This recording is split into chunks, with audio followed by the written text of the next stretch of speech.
నమస్తే.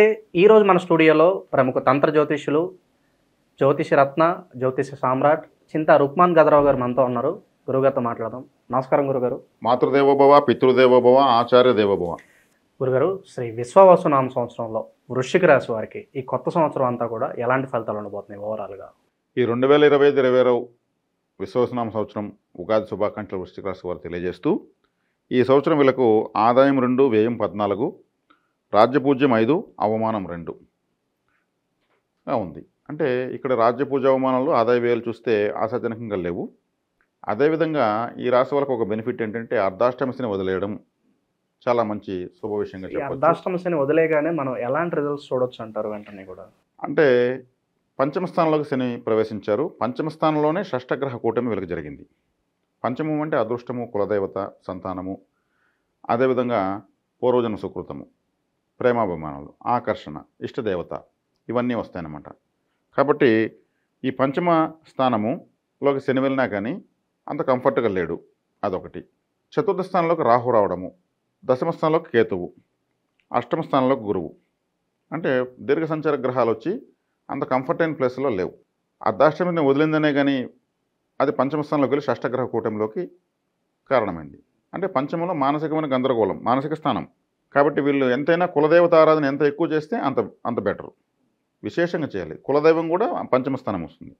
వీరి యొక్క తాత స్థాయిలో ఎవరైనా ఉంటే వాళ్ళకు అరిష్టం అని చెప్పొచ్చు. అంటే తాతను కూడా పంచమ స్థానం తెలియజేస్తుంది. అదేవిధంగా వృత్తి అనే స్థానంలో కేతు ఉన్నాడు.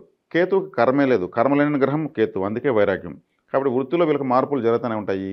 ఏది చేయాలో తెలియదు, ఏది చేసినా అనుకున్నంత ఫలితాలు రావు. ఏ జాబ్ చేయాలో తెలియదు, ఉన్నది కూడా స్థిరత్వంగా ఉండదు, ఖచ్చితంగా ఉండదు. ఎందుకంటే కేతు 10వ ఇంట్లో ఉంటే, వృత్తి స్థానంలో కేతు ఉంటే అక్కడ వృత్తే ఉండదు. మరి ఈ వృత్తి కొంచెం బలపడడానికి, అలాగే నిరుద్యోగులకు శుభవార్త రావడానికి ఇంకెంతకాలం పట్టొచ్చు అంటారు వీళ్ళకి? వీళ్ళు ఎంతకాలమో వెయిట్ చేసేదానికన్నా ఈ కేతువుకు అధిష్టాన దేవత సుబ్రహ్మణ్య స్వామి, సుబ్రహ్మణ్యారాధన విశేషంగా చేయాలి. తిరుచెందూరు సుబ్రహ్మణ్యారాధన వీళ్ళు చేయడం వల్ల వృత్తిలో ఇప్పుడు ఆల్రెడీ చేస్తున్న వృత్తిలో కొనసాగేదానికి అవకాశాలు బలం పెరుగుతుంది. లేదు వీళ్ళకు అదే స్థాయిలో కొంచెం అటు ఇటుగా ఏదైనా వృత్తి సెట్ అయ్యేదానికి అవకాశం ఉంటుంది.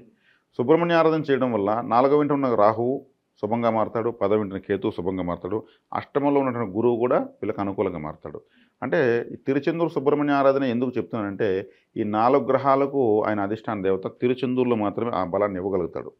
తక్కిన సుబ్రహ్మణ్య క్షేత్రాలు ఉన్నాయి, అన్ని పర్వతాలపైన ఉంటాయి, అక్కడ ఒక్కొక్క కోరిక మాత్రమే ఎదురుతుంది. తిరుచెందూరులో మాత్రము రాహుకేతులు, కుజ, గురు గ్రహాలు యొక్క అనుకూలత పెరుగుతుంది. విశేషంగా చేసుకోవాలి వీళ్ళు. ఆరోగ్యపరంగా ఎలా ఉండబోతుంది సంవత్సరం వీళ్ళకి? ఆరోగ్యపరంగా తీసుకుంటే ఒక విధంగా వీళ్ళకు కొంచెం ఆశాజనకంగా అయితే ఏం లేదు. అట్టనే పూర్తిగా అనారోగ్యం ఉండదు, ఆరోగ్యం ఉండదు, కాస్త అటు ఇటు అది పడేలేస్తూ ఉంటుంది. మనీ ఫ్లో పరిస్థితి ఏంటంటారు గురుగారు ఈ ఓవరాల్గా సంవత్సరంలో? మనీ ఫ్లో పరిస్థితి తీసుకుంటే సాధారణంగా ఉంది. సాధారణంగా అంటే ధనకారకుడు, కుటుంబ స్థానాధిపతి, పంచమ స్థానాధిపతి గురువు అష్టమంలో పడ్డము, శత్రుస్థానంలో ఉండడము ఒకటి మైనస్ అయింది. అదేవిధంగా అదే పంచమ స్థానంలోకి అదృష్టమైన స్థానంలోకి శని భగవానుడు రావడము, అక్కడ షష్టగ్రహ కూటమి కట్టడము, అదృష్టంలో కన్ఫ్యూజన్స్ వచ్చాయన్నమాట. చతుర్థంలోకి రాహు వచ్చాడు. చతుర్థంలోకి రాహు వస్తే ఏమవుతుందంటే ఆయన చతుర్థ స్థానంలో సంబంధం లేని సమస్యలు ఇస్తాడు వాస్తవంగా. ఇక శుభకార్యాల పరిస్థితి ఏంటి? అలాగే శత్రువుల నుంచి వీళ్ళకి ఏమన్నా ఇబ్బందులు ఏమైనా ఉన్నాయా? శత్రుపీడ ఇలాంటివి ఏమన్నా? వృశ్చిక రాశి వాళ్ళకు 6వ ఏళ్ళ నుంచి ఎటువంటి ఫలితం ఉండదండి. వీళ్ళు వృశ్చిక రాశి వాళ్ళు సహజంగా ఎటువంటి స్వభావం కలిగి ఉంటారంటే వీళ్ళే వ్యతిరేక నిర్ణయాలు తీసుకుంటారు. వాళ్ళకు పనికిరాని నిర్ణయాలు కావచ్చు, చెడు కలిగే ఏదైనా వ్యతిరేక నిర్ణయాలు తీసుకుంటారు. వీళ్ళకు మొదటి శత్రువు వీళ్ళే. కరెక్ట్గా తీసుకున్నా కానీ వీళ్ళకి వ్యతిరేకంగా ఫలితాలు వస్తుంటాయి. అది ఒక వృశ్చిక రాశి వాళ్ళకి మాత్రం జరుగుతూ ఉంటుంది. వృశ్చిక రాశి అంటే వీళ్ళు కామాఖ్య కాళిని ఆరాధించడం చాలా ఉత్తమం. ఎందుకంటే వృశ్చిక రాశి అనేది కాలపురుషునికి అష్టమ స్థానం అంటే జెనెటికల్ ఆర్గాన్స్. కాబట్టి వీళ్ళకు 6వ స్థానంలో మేషరాశి ఉంది. మేషరాశిలో భరణి నక్షత్రం ఉంది. భరణి నక్షత్రానికి అధిదేవత కామాఖ్య కాళికాదేవి. వీళ్ళ రాశి నైసర్గికంగా అష్టమ స్థానం. మరి ఈ అష్టమ స్థానం అంటేనే జెనెటికల్ ఆర్గాన్స్, మన ఇంట్లో బాత్రూమ్ అంటాం. అనురాధ నక్షత్రమే మన బాత్రూమ్ అంటే. అదే షష్టమ రాశిలో వీళ్ళకు భరణి నక్షత్రం ఉంది. ఆ భరణి నక్షత్రానికి అదే దేవత కామాఖ్య కాళి. ఆమె యొక్క ఆరాధన చేయడం వల్ల వీళ్ళకు ఆరోగ్య విషయాల్లో విశేషమైన బలం పెరుగుతుంది. ఇక వ్యాపారస్తుల పరిస్థితి ఏంటంటారు? ఏ వ్యాపారం మీరు సూచిస్తారు ఈ రాశి వారికి? ఈ రాశి వాళ్ళు కొత్తగా వ్యాపార ప్రయోగాలు చేయకపోవడం ఉత్తమం.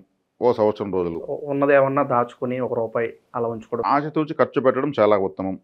జాగ్రత్త అనేది వీళ్ళని చాలా చక్కగా కాపాడుతుంది. చాలా విషయాల నుంచి నష్టం లేకుండా చేస్తుంది.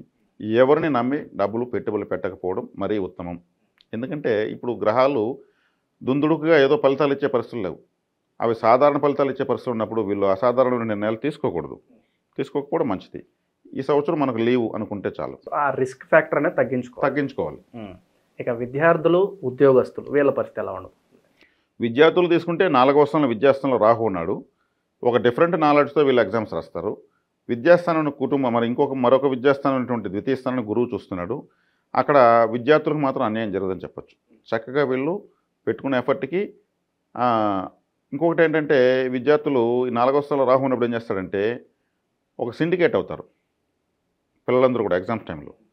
ఈ సిండికేట్ అయ్యేసి నాకు తెలియదు నీకు చెప్పు, నీకు తెలియదు నాకు చెప్పు అనేటువంటిది సిండికేట్ అయ్యి కంప్లీట్ చేస్తారు. ఎందుకంటే ఈ రాహు వచ్చే కాడికి ఈ సిండికేట్ చేసే దాంట్లో మంచి నిష్ణాతుడు కాబట్టి విద్యాస్థానము 4వ స్థానంలో రాహు ఉండడం వల్ల వాళ్ళ అండర్స్టాండింగ్స్తో వీళ్ళు విద్యలో మంచి అంటే అదే తప్పేం కాదు.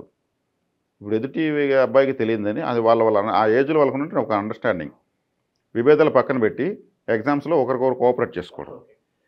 నాకు రాను నువ్వు చూపించు, నీకు రాను నేను చూపిస్తాను, ఇట్లాగా పరస్పరం ఓకే ఉభయ కుశల లోపరి అనే విధంగా రాహు అటువంటి పరిస్థితిని ఇస్తాడు.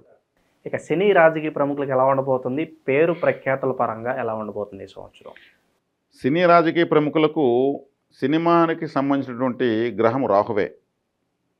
రాహు సిల్వర్ స్క్రీన్, రాహువు చంద్రుడు శుక్రుడు కాబట్టి గ్రహం ఉంటేనే స్టార్స్ లాగా మారొచ్చు, లేదా రాజకీయంలో రాహు కనికట్టు గ్రహం. హిప్నాటిజము, మరి సినిమా రంగము, యూట్యూబ్ రంగము ఇవంతా కూడా రాహువే. సినిమా రంగం అంటే ఉన్నది లేనట్టు లేనిది ఉన్నట్టు చూపించాలి. కాబట్టి ఈ కనికట్టు అలాంటిది యాక్టింగ్ అంటే క్రియేటివిటీ, దానికి రాహువే కారకుడవుతాడు. కెమెరాకి, సీసీ కెమెరాకి, ఇన్వెస్టిగేషన్కి,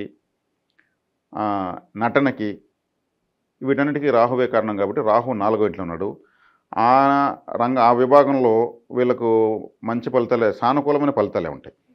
రాహువు 4వ ఇంట్లో ఉంటాయి. ఇక వివాహాల పరిస్థితి ఏంటి? అలాగే సొంత ఇంటికి అలా నెరవేరడానికి కొత్త సంవత్సరంలో ఎంతవరకు అవకాశాలు కనిపిస్తుంది? సొంత ఇంటికి అలా నెరవేరుతుందండి, ఖచ్చితంగా నెరవేరుతుంది. 4వ ఇంట్లో రాహు ఉన్నాడు, కంఫర్ట్గా ఉన్నాడు.